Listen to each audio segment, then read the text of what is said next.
महाराणा प्रताप का प्रिय घोड़ा चेतक, एक ऐसा नाम जो भारतीय इतिहास में वीरता और वफादारी का पर्याय बन गया है। चेतक की असाधारण शक्ति, गति और वफादारी के कारण वह महाराणा प्रताप का सबसे प्रिय साथी था। चेतक की पहचान उसके नीले रंग से होती है, जो काठियावाड़ी घोड़ों की एक विशिष्ट विशेषता है। ऐसा माना जाता है कि चेतक का जन्म गुजरात में हुआ था और एक चारण व्यापारी ने उसे महाराणा प्रताप को उपहार में दिया था। चेतक की शक्ति और गति के कारण महाराणा प्रताप ने उसे अपना प्रिय घोड़ा चुना था। चेतक ने हल्दी घाटी के युद्ध में महाराणा प्रताप का साथ दिया और अपनी वीरता से युद्ध का परिदृश्य बदल दिया। चेतक ने युद्ध में कई शत्रुओं को मार गिराया और महाराणा प्रताप की रक्षा की थी। चेतक ने महाराणा प्रताप के साथ अनगिनत युद्धों में भाग लिया और उसके साथ एक अद्वितीय बंधन का निर्माण किया। चेतक के साहस और वीरता ने उसे युद्ध क्षेत्र में एक अद्वितीय स्थान प्रदान किया, जिसकी गाथाएं आज भी हमारे इतिहास में अमर हैं। चेतक महाराणा प्रताप के साथ अपने अद्वितीय संबंध के कारण ही नहीं, बल्कि उसके शौर्य के लिए भी अविस्मरणीय बना रहा है, जो हमारे ऐतिहासिक धरोहर का एक अमूल्य हिस्सा है।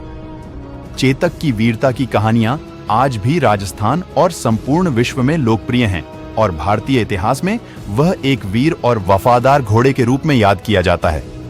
चेतक की वीरता और समर्पण आज के युग में भी युवाओं के लिए प्रेरणा का स्रोत हैं। चेतक की कहानी हमें सिखाती है कि वीरता, वफादारी और समर्पण के साथ हम किसी भी चुनौती का सामना कर सकते हैं। चेतक यह एक ऐसा नाम है जो किसी राजा, शासक या योद्धा का ना होने के बावजूद भी इतिहास के पन्नों में अमर हो गया है। चेतक महाराणा प्रताप का बहुत ही प्रिय अश्व था, जो महाराणा प्रताप के साथ उनके हर संग्राम में उनका साथी था।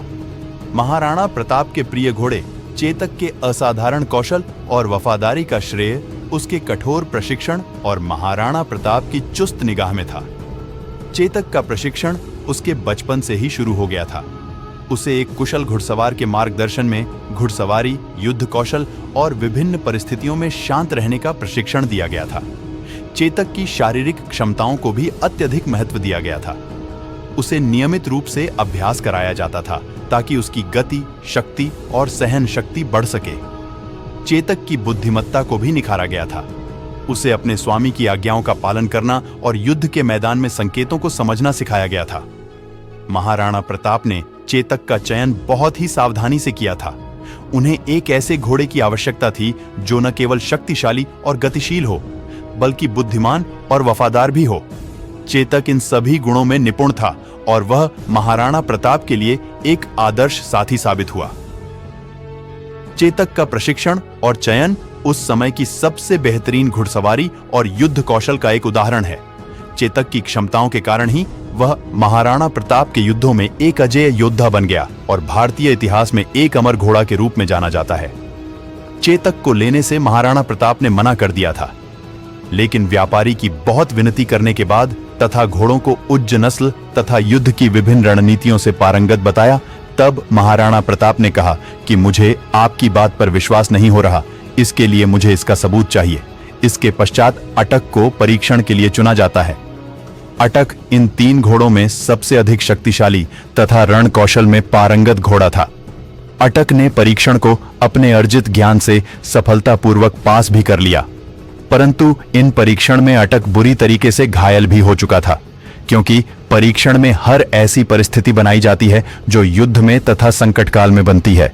परंतु अटक इन सभी परिस्थितियों पर विजय पाने में सफल रहा, लेकिन अत्यधिक घायल होने के कारण इलाज के दौरान अटक ने अपने प्राण त्याग दिए। इसके बाद त्राटक तथा चेतक, इन दोनों घोड़ों ने भी परीक्षण में सफलता प्राप्त की। महाराणा प्रताप ने त्राटक को अपने छोटे भाई शक्ति सिंह को दे दिया और चेतक को अपने पास रख लिया। चेतक को कभी-कभी नीला घोड़ा भी कहा जाता था।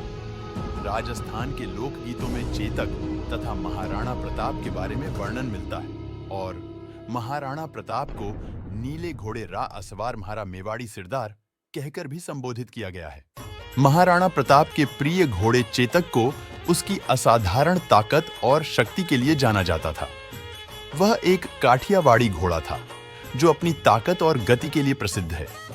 चेतक को बचपन से ही कठोर प्रशिक्षण दिया गया था, जिससे उसकी ताकत और सहन शक्ति और बढ़ गई थी। चेतक की ताकत का एक उदाहरण हल्दी घाटी के युद्ध में देखा जा सकता है। इस युद्ध में चेतक ने अपने घायल स्वामी महाराणा प्रताप को युद्ध के मैदान से सुरक्षित बाहर निकाल दिया था। इस दौरान चेतक ने अपने घायल पैरों पर चलते हुए 25 फीट चौड़े नाले को पार किया था। चेतक की ताकत का एक और उदाहरण यह है कि वह अपने शरीर पर भारी भार उठा सकता था। कहा जाता है कि वह अपने शरीर पर 250 किलो से भी अधिक का वजन उठा लेता था। इसमें महाराणा प्रताप का कवच, भाला और तलवारें भी शामिल थीं। चेतक इतने वजन को उठाकर युद्ध कर सकता था और काफी तेज रफ्तार से दौड़ सकता था। क्योंकि महाराणा प्रताप युद्ध भूमि में जाते वक्त अन्य योद्धाओं की तरह शरीर के विभिन्न अंगों को सुरक्षा प्रदान करने वाले लोहे युक्त कवच को धारण करते थे तथा उनके शारीरिक वजन को मिलाकर यह वजन कहीं अधिक हो जाता था। फिर भी चेतक युद्ध की रणनीतियां तथा स्वामी भक्ति में इतना पारंगत था कि वह कैसी भी परिस्थिति में सचेत रहता था। चेतक की ताकत के कारण ही वह युद्ध के मैदान में एक अजेय योद्धा बन गया था। उसकी ताकत और शक्ति के बारे में कई किस्से और कहानियां प्रचलित हैं। चेतक की ताकत और वीरता के कारण ही वह भारतीय इतिहास में एक अमर घोड़ा बन गया। हल्दी घाटी का युद्ध भारतीय इतिहास में एक महत्वपूर्ण युद्ध था, जिसमें महाराणा प्रताप की अगुवाई में मेवाड़ की सेना ने मुगल सम्राट अकबर की सेना का सामना किया था। इस युद्ध में महाराणा प्रताप के वफादार घोड़े चेतक ने असाधारण वीरता और पराक्रम का परिचय दिया। हल्दी घाटी के युद्ध में महाराणा प्रताप के घोड़े चेतक तथा मेवाड़ी योद्धाओं ने अपने दुश्मन सेना को कड़ी टक्कर दी थी। युद्ध के दौरान चेतक ने युद्ध के मैदान में अदम्य शक्ति और गति के साथ युद्ध किया।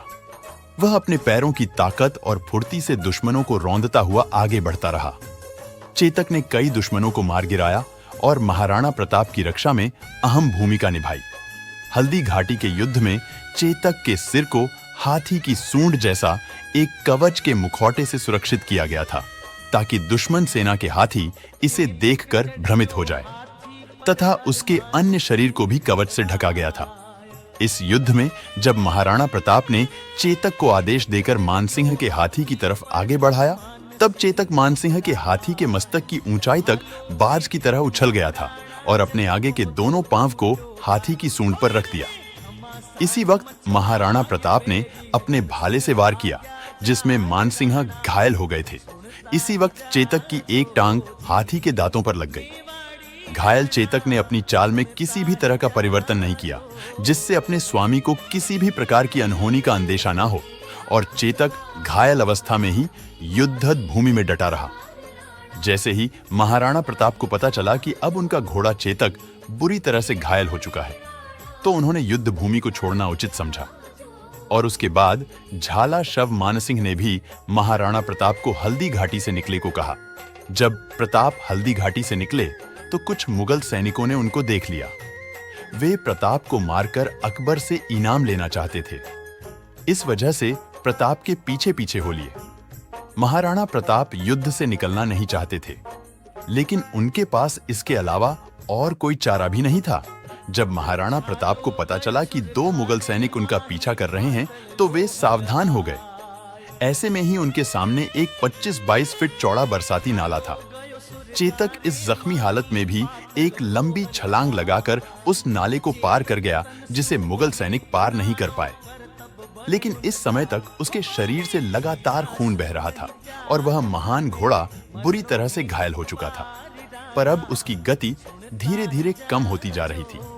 पीछे से मुगलों के घोड़ों की टापें भी सुनाई पड़ रही थी। उसी समय प्रताप को अपनी मातृभाषा में आवाज सुनाई पड़ी, नीला घोड़ा रा असवार। प्रताप ने पीछे पलटकर देखा तो उन्हें एक ही अश्वारोही दिखाई पड़ा, और वह था उनका सगा भाई शक्ति सिंह। प्रताप के साथ व्यक्तिगत मतभेद ने उसे देशद्रोही बनाकर अकबर का सेवक बना दिया था, और युद्ध स्थल पर वह मुगल पक्ष की तरफ से लड़ रहा था। जब उसने नीले घोड़े को बिना किसी सेवक के पहाड़ की तरफ जाते हुए देखा, तो वह भी चुपचाप उसके पीछे चल पड़ा। परंतु केवल पीछा करने वाले मुगलों को यमलोक पहुंचाने के लिए। चेतक की वीरता और बलिदान के कारण ही हल्दी घाटी का युद्ध मेवाड़ की सेना के लिए एक वीरतापूर्ण युद्ध बन गया। चेतक की वीरता का भारतीय इतिहास में एक अद्वितीय स्थान है। वह आज भी वीरता, शक्ति और समर्पण का प्रतीक माना जाता है। जब शक्ति सिंह महाराणा प्रताप के पास पहुंचे तो महाराणा प्रताप अपने घायल चेतक घोड़े के पास बैठकर वैरागी हो रहे थे। इसके बाद शक्ति सिंह ने महाराणा प्रताप से क्षमा याचना मांगकर उनके पांव छुए जीवन में पहली बार दोनों भाई प्रेम के साथ गले मिले थे। इन्हीं भावुक पलों में चेतक ने अपनी अंतिम सांस ली और अपनी जीवन यात्रा अपने स्वामी के प्राण बचाकर समाप्त की। स्वयं महाराणा प्रताप और उनके भाई शक्ति सिंह ने अपने हाथों से इस अश्व का दाह संस्कार किया था। चेतक की मृत्यु भले ही हो गई हो, लेकिन उसकी वीरता और बलिदान के कारण वह भारतीय इतिहास में अमर हो गया। वह आज भी वीरता, शक्ति और समर्पण का प्रतीक माना जाता है। चेतक की कहानी हमें सिखाती है कि हमेशा अपने कर्तव्य का पालन करना चाहिए और कभी भी हार नहीं माननी चाहिए। मिलते हैं मित्रों अगले वीडियो में। तब तक जय हिंद, जय भारत।